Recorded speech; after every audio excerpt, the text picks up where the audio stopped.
விதைகள் இயக்கம் இது மண்ணிற்கும் மக்களுக்குமான விதைகளின் குரல்.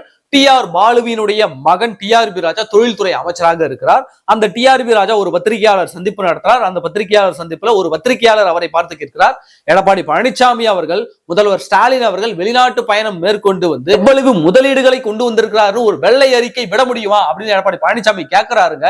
அதற்கு உங்களுடைய பதில் என்ன அப்படின்னு சொல்லிட்டு டி.ஆர்.பி. ராஜாவிடம் கேட்கும்போது, அந்த டி.ஆர்.பி. ராஜா என்ற தற்குறி என்ன பேசினாரு அப்படின்னாக்க, ஒரு வெள்ளை பேப்பரை எடுத்து எடப்பாடி பழனிசாமிக்கு புரியுற மொழியில சொல்லணும்னாக்க இதுதான் அவருக்கான பதில் அப்படின்னு சொல்லிட்டு அந்த வெள்ளை பேப்பரை காட்டுறாரு அந்த அமைச்சர், அந்த தொழில்துறை அமைச்சர்.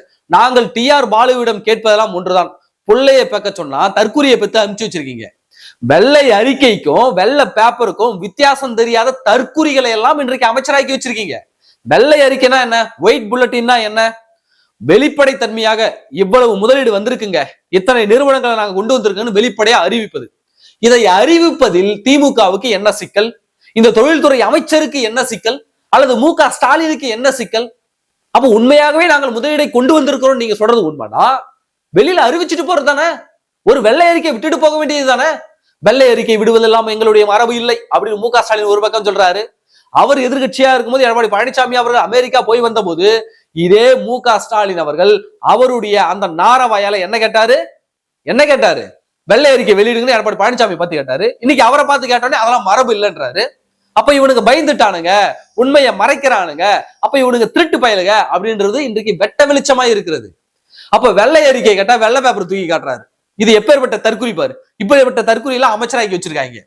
டி.ஆர்.பி. ராஜா அவர்களுக்கு நாங்கள் வெளிப்படையான ஒரு கேள்வி கேட்கிறோம். டி.ஆர். பாலுவினுடைய இரண்டாவது மனைவியினுடைய மகன் என்பதை தவிர உனக்கு என்ன தகுதி இருக்கிறது அமைச்சராவதற்கு, சட்டமன்ற உறுப்பினர் ஆவதற்கு உனக்கு என்ன தகுதி இருக்கிறது? என்னைக்காவது நீ வீதியில இறங்கி பேனர் ஒட்டி இருக்கியா, கொடி கட்டி இருக்கியா, திமுக கூட்டத்துக்கு ஆள் சேர்த்து அந்த கூட்டத்துல நின்று நீ பார்த்திருக்கியா?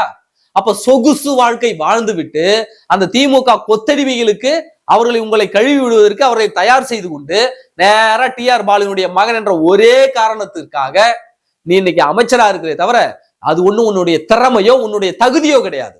அப்ப பேசும்போது வார்த்தை அளந்து பேசணும். அப்போ நீ எடப்பாடி பழனிசாமியை போல அடிமட்டத்திலிருந்து வந்திருந்தால் ஒருபோதும் வாயிலிருந்து இந்த மாதிரி ஏளனமான சிரிப்பு வராது. டி.ஆர்.பி. ராஜா அவருடைய பேச்சை என்னைக்காவது நீங்க பாத்துறீங்களா? அந்த பேச்சுல அவருடைய அந்த ஆட்டிடியூட், இப்படி கையை அசைக்கிறது, காலசு, அவருடைய பாடி லாங்குவேஜ்ல ஒரு பணக்கார திமிரு தெரியும். எப்படி ஒரு பணக்கார திமிரு. அந்த திமிருதனத்தை ஒருபோதும் தமிழக மக்கள் ஏற்றுக்கொள்ள மாட்டாங்க.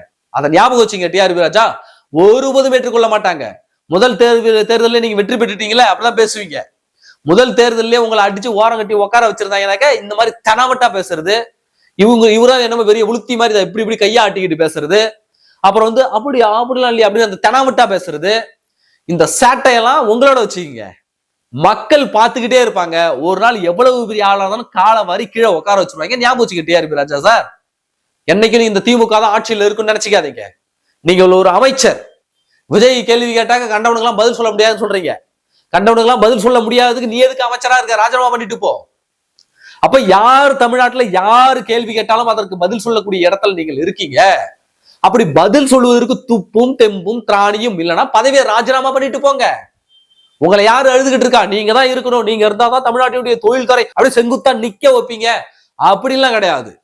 நீங்க போனா அந்த இடத்துல இன்னொரு வாரிசு வந்து உட்கார போகுது, இன்னொரு கொத்தடிமை வந்து உட்கார போகுது, அவ்வளவுதான். நீங்க என்னமோ உழைப்பின் சிகரம் மாதிரி, உத்தம புத்திரன் மாதிரி, இவரு அப்படியே சுயம்பா உருவாகி வந்த மாதிரி பாலுவோட மாவன், அவ்வளவுதான். பாலு ரெண்டாவது பொண்டாட்டிக்கு போறத மாவன். இதை தவிர உனக்கு என்ன தகுதி இருக்குது? எடப்பாடி பழனிசாமி பற்றி பேசுவதற்கோ அல்லது விஜய் பற்றி பேசுவதற்கோ தமிழ்நாடு அரசியல் பற்றி பேசுவதற்கோ உனக்கு என்னடா தகுதி இருக்கு சொல்லு பாப்போம். என்ன தகுதி இருக்கு? நீ எல்லாம் யாரு? முதல்ல யார் நீ? ஏதோ அமைச்சர் பதவி வந்துருச்சு, எம்எல்ஏ ஆயிட்ட அப்படின்னாக்கா நீ அப்படியே தையா தக்கான்னு குதிப்போ, முன்னாடி கோடி கேட்ட கோஷம் போடுறது ஒரு 10 பேர் வந்துட்டாங்கனாக்க மக்களுக்கு தெரியும் நீ அப்பனோட கோட்டாவில வந்தவனு. நீ ஒன்னும் உழைச்சி சுயமரியாதையோட வந்தவன் கிடையாது. அப்படியே சும்மா போய் திமுக காரெல்லாம் சாதாரணமா வரலடா. ஆமாண்டா, நீங்களும் சாதாரணமா வரலடா, நீங்களாம் எப்படி வந்தீங்கன்னு எங்களுக்கு தெரியாதா? எனவே இந்த தெனாவிட்டு பேச்செல்லாம் விட்டுட்டு உண்மையாகவே தமிழ்நாட்டினுடைய வளர்ச்சிக்கு பாடுபடுங்க. தமிழ்நாட்டை வளர்ச்சி பாதைக்கு கொண்டு போங்க, நாங்களும் பாராட்டுறோம். அதை விட்டுட்டு திருட்டுத்தனம் தானே இது. வெள்ளரிக்கை கேட்டாக்க மடியில காண மனசுல பயம், வெள்ளரிக்கை விட்டுட்டு போக வேண்டியதானே. ஏன் விட மாட்டேங்கிற? அப்படி சொல்றது பொய்.